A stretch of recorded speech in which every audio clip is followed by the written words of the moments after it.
Πριν λίγες μέρες φιλοξενήσαμε στην εκπομπή μας έναν σημαντικό εκπρόσωπο της νεοελληνικής ποίησης, τον κύριο Γιώργο Παπακώστα. Επειδή όμως δεν προλάβαμε να ολοκληρώσουμε το αφιέρωμα για το έργο του και φυσικά την πολύ ενδιαφέρουσα συζήτηση που είχαμε μαζί του, είναι και πάλι κοντά μας. Κύριε Παπακώστα, σας καλωσορίζουμε και πάλι στο Άρωμα Ελλάδας. Ευχαριστώ, να είστε καλά και πάλι για την πρόσκληση.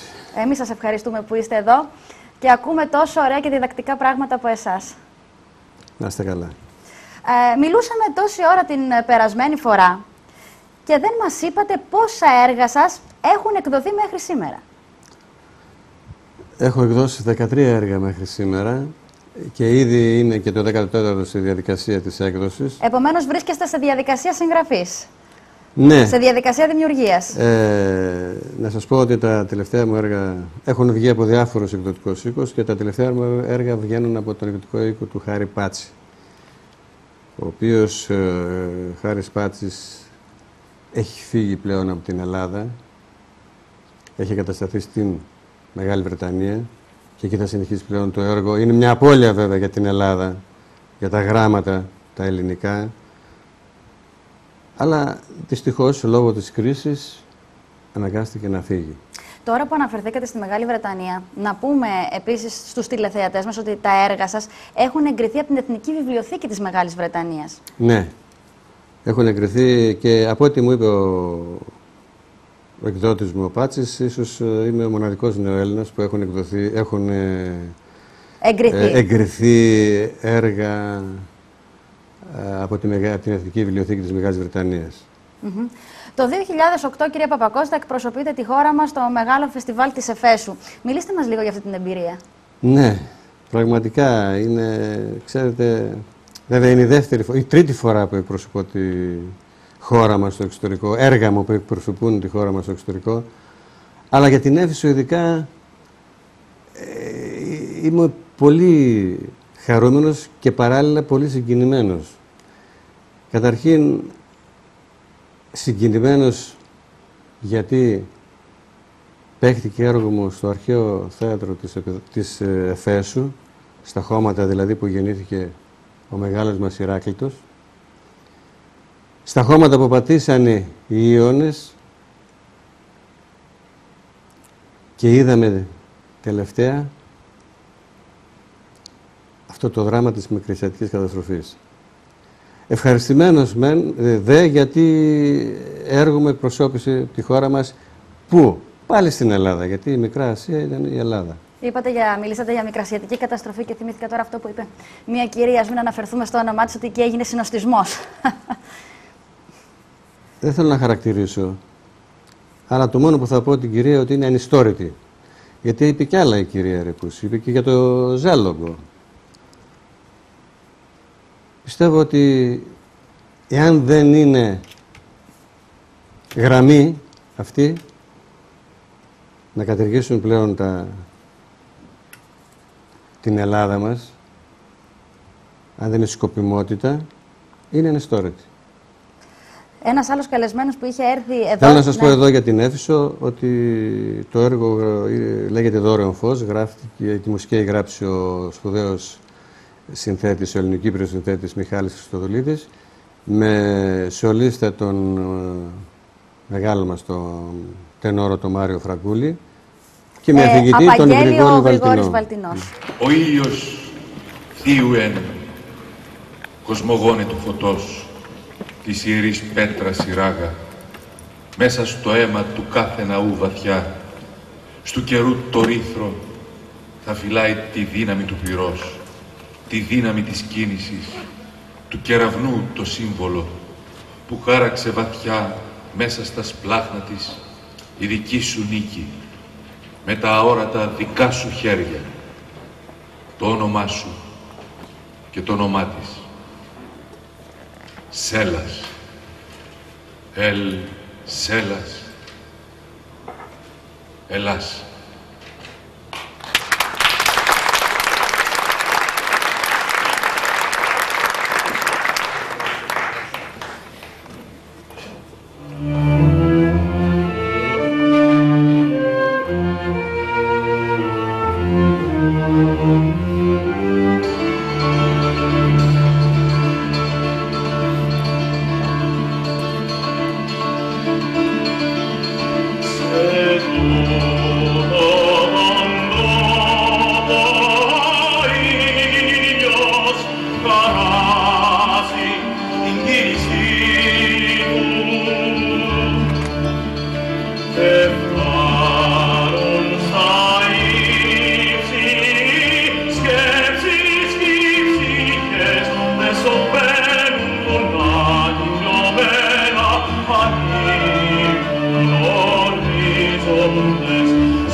Κύριε Παπακώστα, στην προηγούμενη εκπομπή μας είπατε ότι κάποιοι προσπαθούν, έχουν προσπαθήσει κατά καιρούς, αλλά και προσπαθούν ακόμα να υποβαθμίσουν την αξία του αρχαίου ελληνικού πνεύματος και κυρίως της αρχαίας ελληνικής γλώσσας.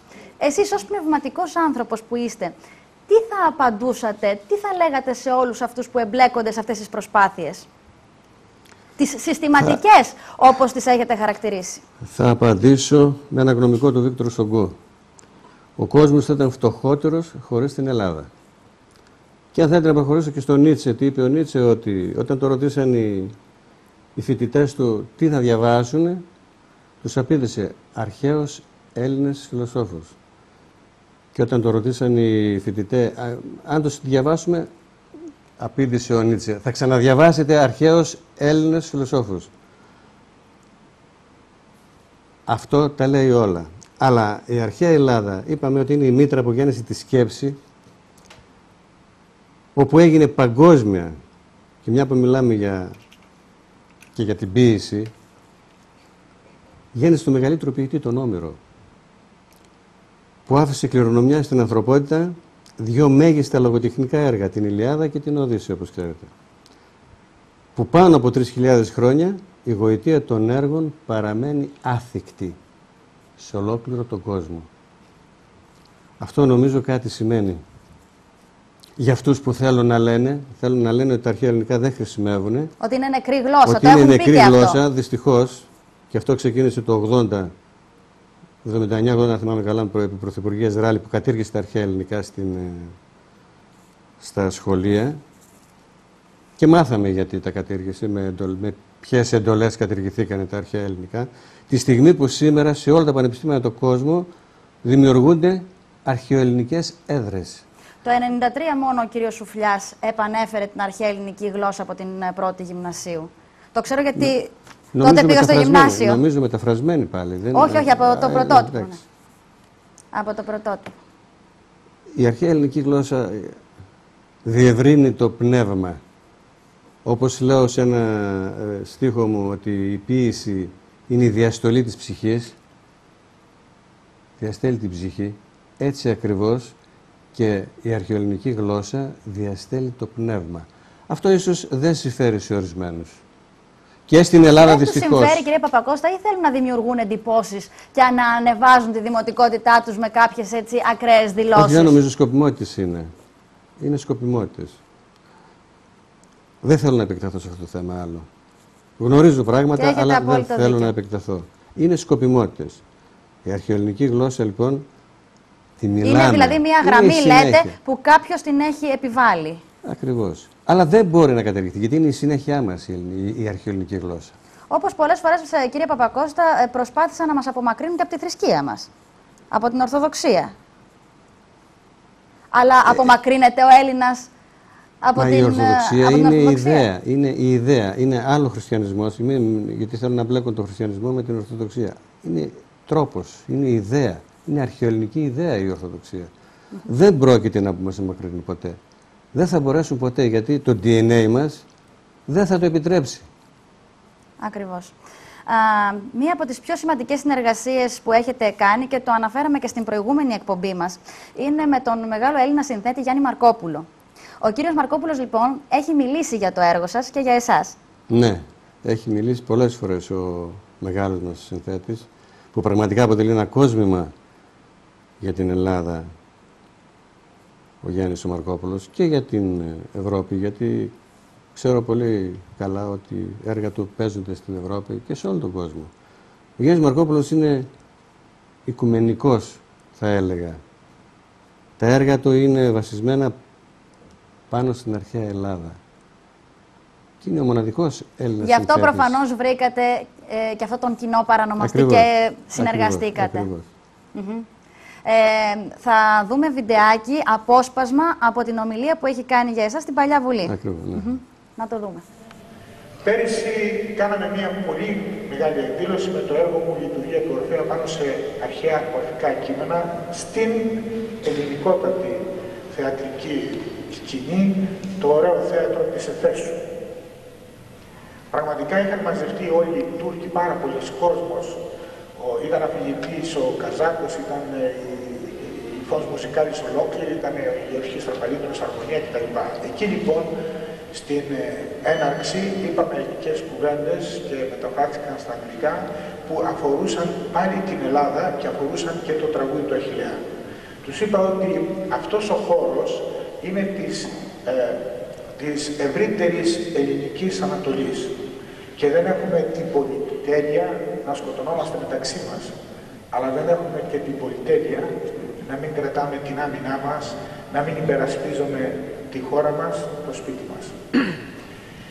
Ο Παπακώστας με το ελίτροπος πορεία με ζόρισε πάρα πολύ.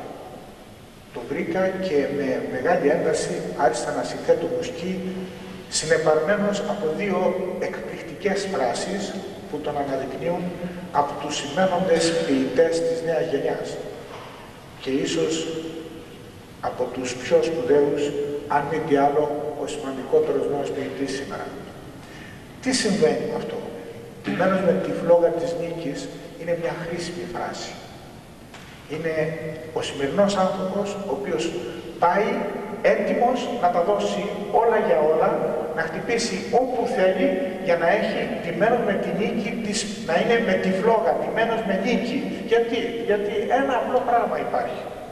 Ότι στο τραπέζι των διακλαδώσεων και στο τραπέζι των συμπερασμάτων και των μπαζαριών η χώρα δεν έχει την πολυτέλεια να χάσει ούτε μία σκέψη της. Και σκέψη σημαίνει ποίηση. Και ποίηση είναι και μουσική. Και μουσική σημαίνει χρήσιμη συνειρμή. Και συνειρμή σημαίνουν πώς να ζήσουμε με νέες γραμμές, να ζήσουμε το βίο μας. Συγχαρητήρια από όλη την καρδιά σε όλους τους Έλληνες του Υπουργείου Οικονομικών, σε όλους τους συλλόγους, νομοσπονδία, συγχαρητήρια από όλη την καρδιά σε όλους αυτούς που βοήθησαν ώστε να γίνει η λειτουργία του Ορφέα, ώστε να γίνει το τραγούδι του Αχιλλέα, ώστε τώρα τελευταία να γίνει ο Ερωτόκουτος και Αρετή. Και είμαι πάρα πολύ ευτυχισμένος που σε μένα έπεσε ο κλήρος να γράψω, να συνθέσω αυτά τα έργα. Ένα πράγμα θέλω να σας πω. Να αγαπάτε και να βοηθάτε τον Γιώργο τον Παπακώστα. Είναι ένας πολύ παλιός Έλληνας. Είναι ένας από αυτούς τους Έλληνες που βγαίνουν την εποχή που η χώρα ήταν κοσμοκρατόρισα. Θέλω να σας παρακαλέσω να το σκεφτείτε σαν παρελθόν, μέλλον, αλλά και παρόν. Γιατί με την ποίηση μπορούμε ακόμη να κάνουμε σχέδια. Μπορούμε να έχουμε μια πολιτική διάβγεια. Μπορούμε ακόμη να φιλοξενούμε λαούς. Ένα είναι το σημαντικότερο. Ότι και στην αναγέννηση, αλλά και σε όλα τα θέματα που έχει η Ευρώπη σήμερα, και η Αμερική έχουμε μερίδα. Και η μερίδα μας είναι ότι εξακολουθούμε και συμπεριφερόμαστε όπως και στην αρχαία εποχή. Με δημοκρατικές αρχές και με μια δημοκρατία που επιτρέπει και ένα άγνωστο φιλόλογο να μπορέσει να μιλήσει στο βήμα και να μιλήσει για τον Καβάφη, τον Σεφέρη ή τον Σολομό, αλλά και ένα άγνωστο παιδί που ξαφνικά κατακτά τη δόξα της ποίησης για χρησιμότητα. Θέλω να σας πω ότι είχαμε στη διάθεση σας πάντοτε και το μόνο που βγαίνει από την ψυχή μου, πέρα από ό,τι συνέβησαν και πέρα από τον τρόπο που έχουν συμπεριφερθεί ορισμένα άτομα πάντοτε στη χώρα μας, εγώ θα εξακολουθώ να πιστεύω ότι η χώρα μας είναι πρικισμένη με μεγάλους ποιητές, με μεγάλους συνθέτες, με μεγάλους ζωγράφους και το μόνο που της μένει είναι όλοι αυτοί να βρεθούμε μέσα από τα δικά σας αιτήματα, ώστε να μπορέσουμε να δώσουμε αυτό το πνεύμα το οποίο παραλάβαμε από τους παλαιούς και θέλουμε να το δώσουμε στους νέους. Σας ευχαριστώ. Κύριε Παπακώστα, πάντοτε σε δύσκολες ιστορικά περιόδους οι πνευματικοί άνθρωποι διαδραμάτιζαν ένα πολύ σημαντικό ρόλο. Τώρα, στις μέρες μας, που η χώρα μας περνάει όλες αυτές τις δυσκολίες, γιατί πιστεύετε ότι οι ταγοί του πνεύματος σιωπούν? Υπάρχει κάποιος συγκεκριμένος λόγος? Πού πηγαίνει το μυαλό σας? Αυτό δεν μπορώ να το ξέρω. Γιατί, ενώ θα έπρεπε, δεν ξέρω όμως γιατί δεν μιλάνε. Δεν μπορεί να υπήρχαν πνευματικοί άνθρωποι, συγγνώμη που διακόπτω, το 40 και να μην υπάρχουν στις μέρες μας. Είναι αδύνατον. Μα η δεκαετία του 30 ανέδειξε τους μεγαλύτερους λογοτέχνες, ποιητές, φιλοσόφους, οι οποίοι μιλούσαν και πριν και μετά για την Ελλάδα. Αλλά ειδικά τώρα με αυτή την κρίση, απορώ κι εγώ, είναι άξιος απορία. Πώς δεν μιλάνε οι πνευματικοί άνθρωποι? Συνήθως, μα βλέπετε και από τον πολιτισμό, ότι ο πολιτισμός έχει καταρακωθεί. Ενώ πάντα... Και αυτό νομίζω ότι υπάρχουν γραμμές για αυτό το θέμα. Δεν είναι τυχαίο. Ήδη από το 80 άρχισε ο πολιτισμός να καταρακώνεται και όταν ο άνθρωπος, όταν καταργηθεί η παιδεία, όταν δεν δίδεται η παιδεία η σωστή, δεν υπάρχει και πολιτισμός. Όταν δεν υπάρχει πολιτισμός, ο πολιτισμός είναι η ταυτότητα ενός έθνους. Η γλώσσα και ο πολιτισμός είναι η ταυτότητα ενός έθνους. Όταν λοιπόν δεν δίδεται η σωστή παιδεία, πώς λοιπόν να μην καταρακωθεί ο πολιτισμός, πώς λοιπόν να μην φτάσουμε στην κατάσταση που βρισκόμαστε σήμερα? Σας δίνω μια έμεση απάντηση, γιατί δεν μιλάνε οι ταγοί του πνεύματος. Διότι αυτοί αφήσανε να καταρακωθεί η παιδεία και ο πολιτισμός. Το λόγο δεν τον ξέρω. Υπάρχει λόγος βέβαια, αλλά δεν τον ξέρω εγώ. Δεν ξέρω αν σας ικανοποίησα. Ήταν σαφής πάντως η απάντησή σας. Πάντως, κύριε Παπακώστα, όσοι έχουμε ασχοληθεί με την τέχνη, γνωρίζουμε ότι η τέχνη ακμάζει όταν υπάρχουν δυσκολίες. Πολύ σωστά. Εδώ βλέπουμε αυτή τη στιγμή ότι η τέχνη παρακμάζει. Πολύ σωστά το επισημαίνετε. Βλέπουμε ακριβώς το αντίθετο. Σε τέτοιες περιπτώσεις ο πολιτισμός, η τέχνη πραγματικά ακμάζουν. Αλλά σας είπα προηγουμένως ότι τη στιγμή που δεν δόθηκε η σωστή παιδεία, πώς είναι δυνατόν να ακμάσει η τέχνη? Πώς είναι δυνατόν να διαβάσει ένα παιδί σήμερα του λυκείου, δεν σας λέω του γυμνασίου, να διαβάσει ποίηση και να καταλάβει? Γιατί? Αφού οι ίδιοι οι καθηγητές, οι ίδιοι οι εκπαιδευτικοί, ξέρετε, εγώ συζήτησα με πολλούς εκπαιδευτικούς γιατί δεν διδάσκεται ποίηση στα παιδιά. Διδάσκουν ποίηση, αλλά την ποίηση που ήταν το 1000, δεν ξέρω πόσο πριν, 100 χρόνια πίσω. Γιατί διδάσκεται? Τα πράγματα έχουν αλλάξει. Ακριβώς. Από τότε μέχρι σήμερα. Και ξέρετε τι μου απαντήσανε? Δεν θα καθίσουμε εμείς να σπάσουμε το κεφάλι μας για να μάθει το παιδί λογοτεχνία. Από εκεί και πέρα καταλαβαίνετε γιατί δεν ακμάζει η τέχνη, ο πολιτισμός γενικά. Βέβαια, να μην το γενικεύουμε, γιατί υπάρχουν και εκπαιδευτικοί που πραγματικά κάνουν πάρα πολύ καλά τη δουλειά τους. Ανέκαθεν υπήρχαν. Υπήρχαν. Αλλά προφανώς είναι λίγοι. Αυτή είναι η κανόνη. Είναι η μειοψηφία. Είναι η μειοψηφία, βέβαια. Είναι φωτεινές προσωπικότητες, να τις πω έτσι. Αλλά που δεν φαίνονται, δυστυχώς. Για το έργο σας, κύριε Παπακώστα, έχουν μιλήσει πολλοί πνευματικοί άνθρωποι της χώρας μας, ακαδημαϊκοί. Ένας από αυτούς είναι και ο πρίτανης του Πανεπιστημίου Αθηνών, ο κύριος Πελεγρίνης. Ναι. Είναι ο πρώην τώρα πρίτανης, γιατί τέλος του Αυγούστου έχει αλλάξει η Πριτανία. Ναι, είναι αλήθεια ότι σε όλα μου τα έργα μίλησε ο κύριος Πελεγρίνης, και καθώς και η διδάκτορ της Φιλοσοφικής Σχολής του Πανεπιστημίου Αθηνών, η κυρία Παλαμιώτου. Τον κύριο Πελεγρίνη γνωριζόμαστε χρόνια και πραγματικά χαίρομαι γιατί μιλάνε στο έργο μου τέτοιοι άνθρωποι. Αυτό σημαίνει ότι κάτι δίδω. Έλεγε ένας μεγάλος φιλόσοφος Ευρωπαίος ότι όταν σε αποδέχονται οι δικοί σου άνθρωποι και οι φίλοι σου, σημαίνει ότι κάτι προσφέρει στην κοινωνία. Άρα για να μιλάνε αυτοί οι άνθρωποι για μένα, που είναι και φίλοι μου, σημαίνει ότι κάτι προσφέρω στην κοινωνία. Κάτι προσφέρει το έργο μου στην κοινωνία. Τους ευχαριστώ πάρα πολύ. Νομίζω ότι θα είχε μεγάλο ενδιαφέρον να ακούσουμε τι ακριβώς έχουν πει για εσάς αυτοί οι δύο σημαντικοί άνθρωποι του πνεύματος. Πολύ ευχαριστώ. Ο Γιώργος Παπακώστας, γνωστός στη συντροφιά μας ως ο ποιητής, σε μνήνομαι να πω ότι τον έχω καθιερώσει έτσι, έχει ξεκινήσει εδώ και αρκετά χρόνια αυτό τον μοναχικό δρόμο και συνεχίζει σε μια εποχή πολύ δύσκολη να δημιουργεί. Είναι μια εποχή αυτή που διανύουμε μοναδική. Συνήθως ο πολιτισμός μας ξεχώριζε το άειλο, το πνευματικό από το οικό, δίνοντας μια προτεραιότητα στο άειλο, το πνευματικό, θεωρώντας ότι το υλικό είναι το βρώμικο και το άειλο είναι το εξειδανικευμένο. Σήμερα τα κατάφερε η εποχή μας αυτό το άειλο να είναι το βρώμικο. Μιλάμε για χρήμα άειλο, για τράπεζες που λειτουργούν με έναν τρόπο τελείως άειλο, και ζούμε μέσα σε αυτή την κατάσταση, τη βαθιά μας κρίση.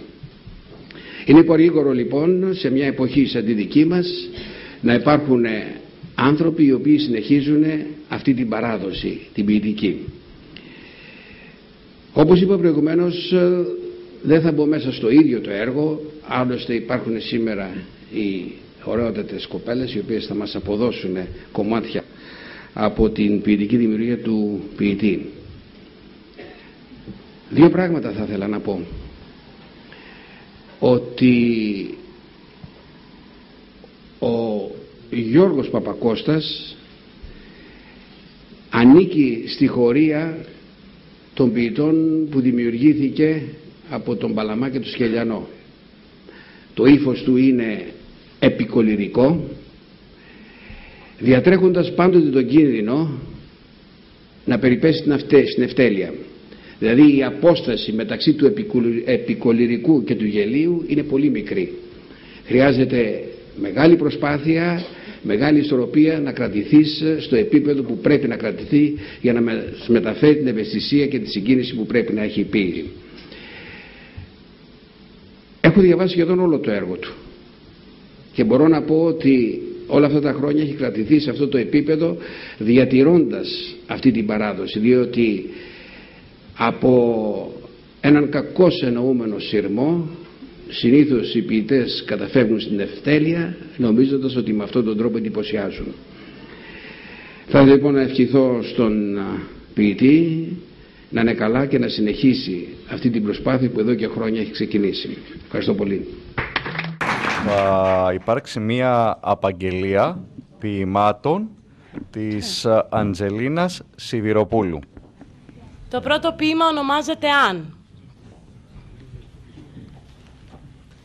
Αν δεν ψάξουμε τον εαυτό μας, θα μείνουμε στην αιώνια σιωπή, παιδιά της ζούγκλας, με το παράπονο στη λύπη, κοιτάζοντας το αίμα στα χείλη της μάνας.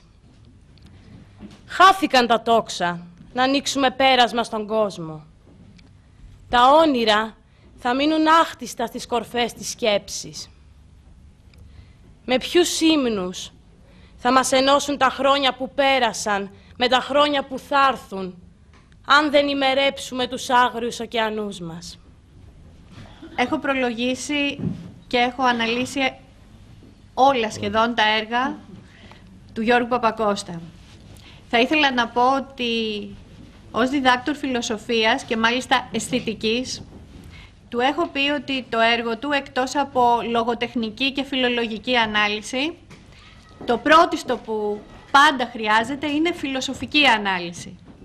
Και αυτό παίρνοντας το νήμα από τους προλαλήσαντες, όπου πραγματικά και εγώ πιστεύω πως ο αγαπητός Γιώργος, παρά το γεγονός ότι είναι ταπεινόφρον, εξαιρετικά ταπεινόφρον, άλλωστε όπως όλοι οι μεγάλοι δημιουργοί, είναι ο μεγαλύτερος ποιητής της γενιάς του.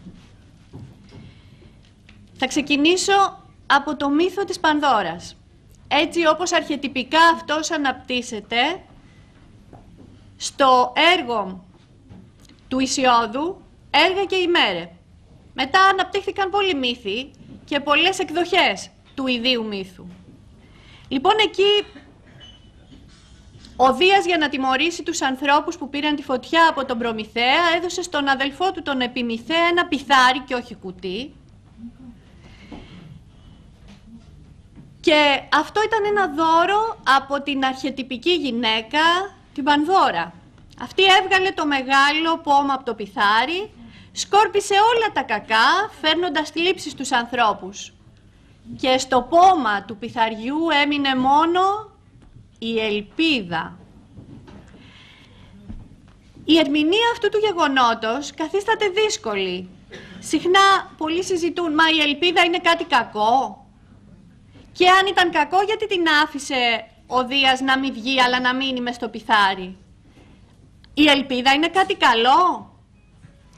Η απάντηση βρίσκεται στο εάν θεωρεί κανείς τον πίθο της Πανδώρας φυλακή ή τόπο διαφύλαξης. Η ελπίδα διατρέχει ολόκληρη την αγωνία των λέξεων του Γιώργου Παπακώστα. Στο έργο του «Η Ελλάδα», στα μάρμαρα του Παρθενώνα, εκεί γεννιέται η ελπίδα. Και στον ακίμητο νου, η ελπίδα αναπνέει στις φλέβες της γης. Η αγωνία των λέξεων. Την έννοια της αγωνίας, ο Σέρεν Κίκεγκορ την έχει φιλοσοφικώς διακρίνει ως απόδειξη της οτερογένειας του ανθρώπου σε συσχετισμό με το σύνολο της φύσεως. Πολλοί Ευρωπαίοι στοχαστές, όπως ο Πόε, ο Κάφκα, ο Ανρί Μισό, ο Μπλανσό, μιλούν για την έννοια της αγωνίας και λένε ότι πρόκειται για αυτό που ο Χάμαν ονομάζει ιερή μελαγχολία. Είναι όμως αυτό για μας τους Έλληνες? Πώς οι Έλληνες ενίκησαν τον πεσημισμό, όπως ευφυώς δηλώνει ο Νίτσε στον υπότιτλο του έργου του «Γένεσης της τραγωδίας»? Τη συνταγή μας την έχει διατυπώσει εν νωρίς ήδη ο Πλάτων. Η τέχνη καθιστά το βίο βιωτό. Ο Γιώργος Παπακώστας προσδιορίζει τη θεμελίωση της ελπίδος στην πραξιακή πρωτοβουλία. Στην πρωτοβουλία του πολιτισμού, της πολιτικής, της ηθικής, δηλαδή της δράσεως και της δημιουργίας. Γράφει στην εκστατική γέννηση.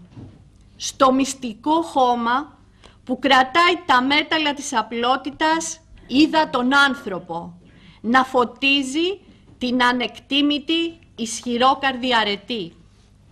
Σε αυτή τη δεδομένη διαχρονικότητα της Ελλάδας, ως πολιτισμικής ορθώσεως, ανιχνεύεται και η μελλοντική μας διαδρομή.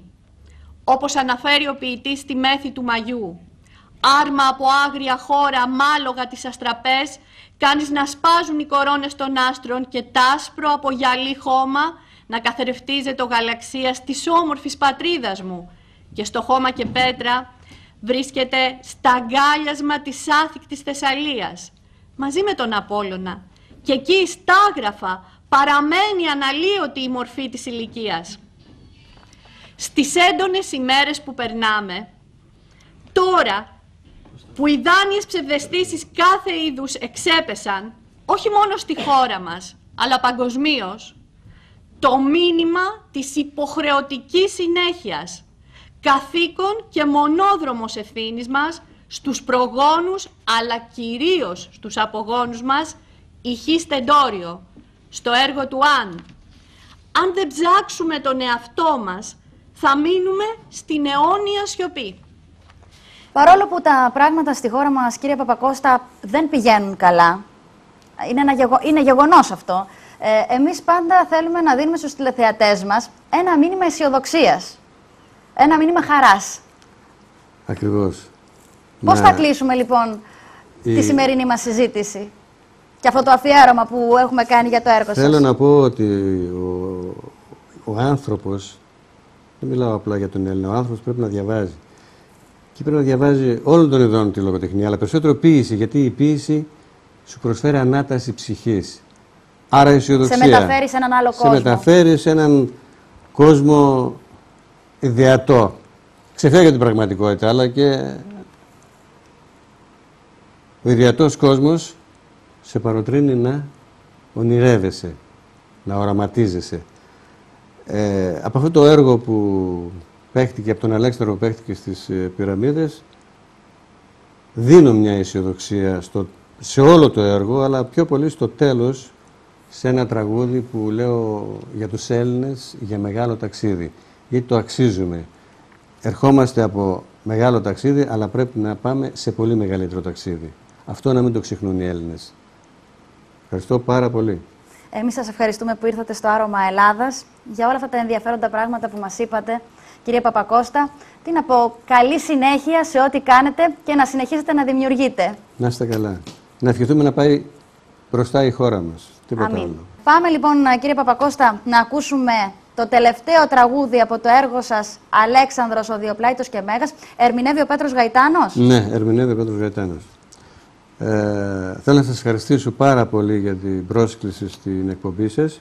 Εμείς σας ευχαριστούμε που ήρθατε. Και πάντα να προσπαθείτε να κάνετε εκπομπές που να δίνουν πραγματικά ανάταση στον Έλληνα, γιατί το αξίζει ο Έλληνας. Σας ευχαριστώ πάρα πολύ. Και εσείς να είστε καλά και να συνεχίσετε να δημιουργείτε. Να είστε καλά. Σας ευχαριστούμε. Πάμε να δούμε εμείς το βιντεάκι με το τελευταίο τραγούδι από το έργο «Αλέξανδρος ο Διοπλάητος και Μέγας».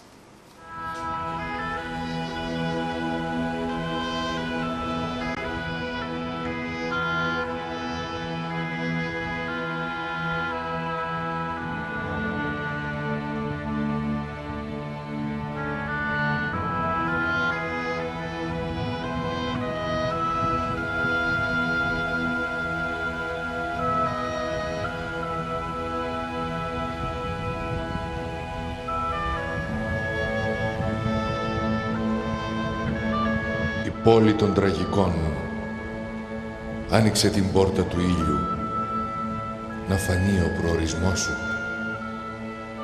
πάνω στις κορυφογραμμές της Ανατολής.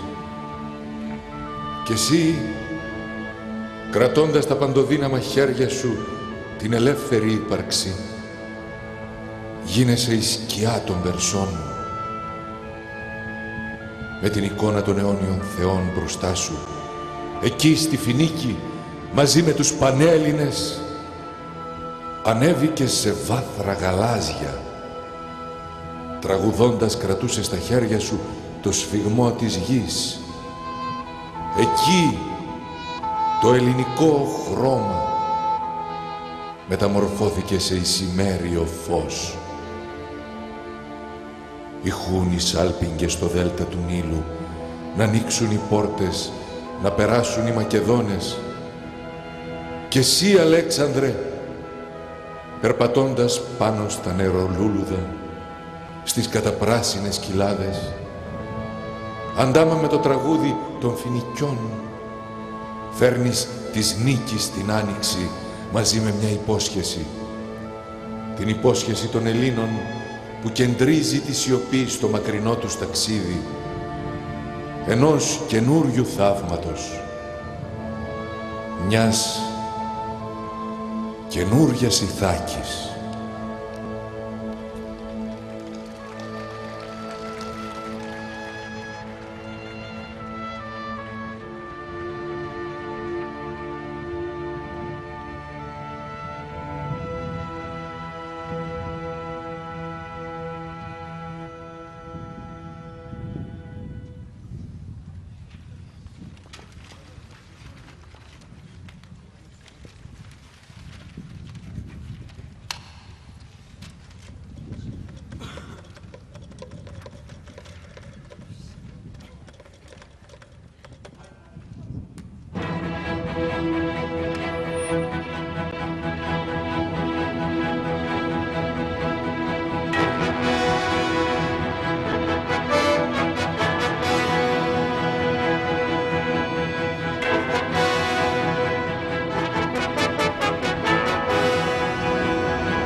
Αλέξανδρε, περπατώντας πάνω στα νερολούλουδα στις πράσινες κοιλάδες, φέρνεις της νίκης την άνοιξη μαζί με μιαν ευχή.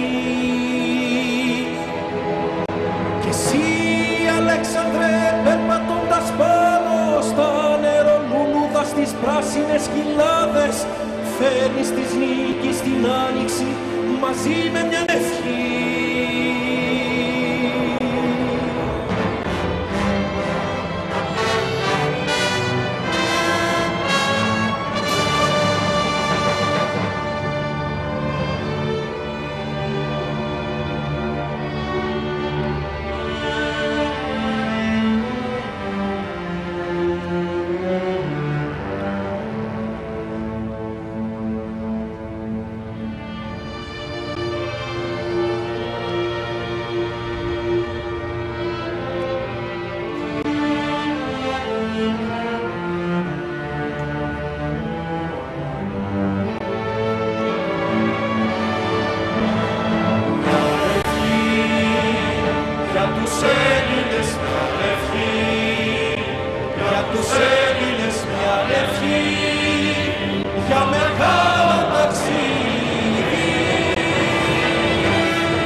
πράσινες κοιλάδες, φέρνεις της νίκης την άνοιξη μαζί με μιαν ευχή.